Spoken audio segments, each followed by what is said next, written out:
Welcome to smart teacher YouTube channel. বন্ধুরা, আশা করি তোমরা প্রত্যেকে খুবই ভালো আছো। এখন তোমাদের জন্য নিয়ে এসেছি ভৌতবিজ্ঞানের দশম শ্রেণীর কিছু চ্যাপ্টারের অঙ্ক। তোমরা অনেকেই আমার কাছে অনুরোধ করেছিলে এবং অনেকেই থিওরি ভালো করে পড়ো কিন্তু অঙ্ক ভালো করে করো না। এর ফলে কিন্তু 10 থেকে 15% নাম্বার তোমাদের কমে যেতে পারে। আমি প্রত্যেক চ্যাপ্টার 2-3টে করে অঙ্ক বোঝানোর জন্য নিয়ে আসছি। আশা করি তোমরা বুঝতে পারবে। আজকে নিয়ে এসেছি তোমাদের জন্য রাসায়নিক গণনা চ্যাপ্টারের অঙ্ক।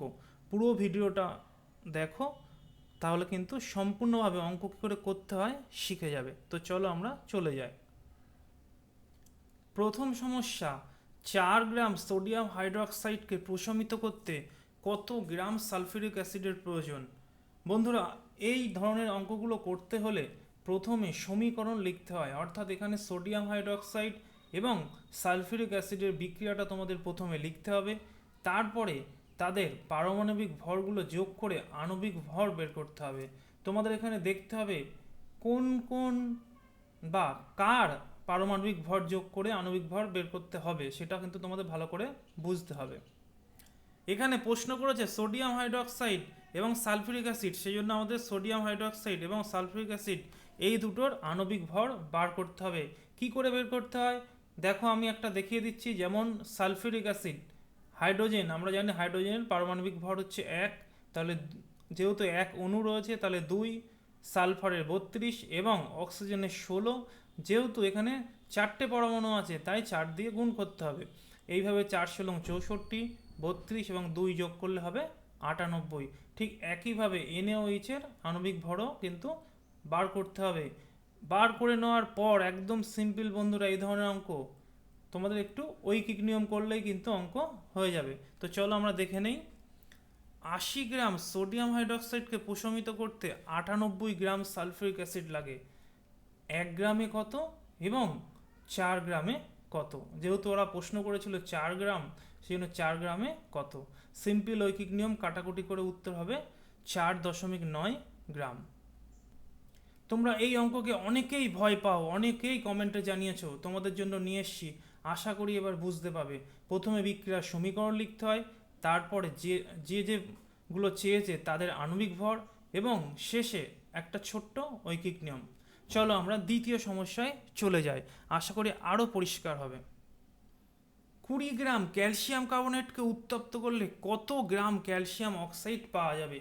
তাহলে তোমরা বুঝতে পারছো যে বিক্রিয়াটা এখানে হবে সেই বিক্রিয়াটা হলো ক্যালসিয়াম কার্বনেটকে উত্তপ্ত করে কার্বন ডাই অক্সাইড পাওয়ার বিক্রিয়া। তো চলো আমরা বিক্রিয়াটা দেখে নেই। ক্যালসিয়াম কার্বনেট উত্তপ্ত করলে ক্যালসিয়াম অক্সাইড এবং কার্বন ডাই অক্সাইড উৎপন্ন হবে। ক্যালসিয়াম কার্বনেট ঠিক একইভাবে আণবিক ভর বার করতে হবে। ক্যালসিয়ামের 40, কার্বনের 12 এবং অক্সিজেনের যেহেতু 3টি পরমাণু, 3 × 48 যোগ করলে হবে 100। ক্যালসিয়াম অক্সাইডের একইভাবে 40 এবং অক্সিজেন 16 যোগ করলে হবে 56। এবার আমরা ছোট্ট একটা ঐকিক নিয়ম করলেই কিন্তু অঙ্কটা চলে আসবে।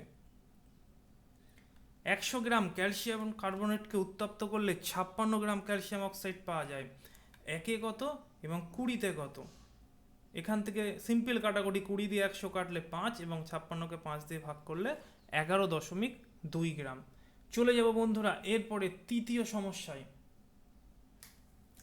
32.5 গ্রাম দস্তার সঙ্গে অতিরিক্ত লঘু সালফিউরিক অ্যাসিডের বিক্রিয়ায় যে হাইড্রোজেন গ্যাস উৎপন্ন হয় এসটিপিতে তার আয়তন কত?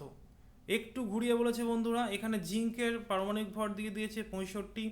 আমরা তাহলে সহজেই জিঙ্কের সঙ্গে বা দস্তার সঙ্গে লঘু সালফিউরিক অ্যাসিডের বিক্রিয়াটা এখানে লিখে ফেলবো।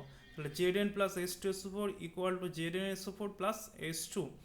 এখানে কার কার আমাদের আণবিক ভর বার করতে হবে দেখতেই পাচ্ছ। যেহেতু দস্তা দিয়ে দিয়েছে তাহলে দস্তার লাগবে এবং হাইড্রোজেন গ্যাস চেয়েছে অতএব হাইড্রোজেনের লাগবে। তবে এখানে একটু ঘুরিয়ে বলেছে এসটিপিতে তার আয়তন কত, ফলে এসটিপিতে আয়তন দেখে নিয়ে ঐকিক নিয়ম করতে হবে।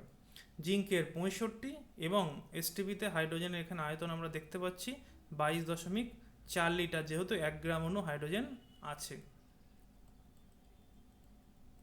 এবার আমরা সিম্পল একটা ঐকিক নিয়ম করব। 65 গ্রাম দস্তা থেকে এসটিপিতে 22.4 লিটার হাইড্রোজেন গ্যাস পাওয়া যায়।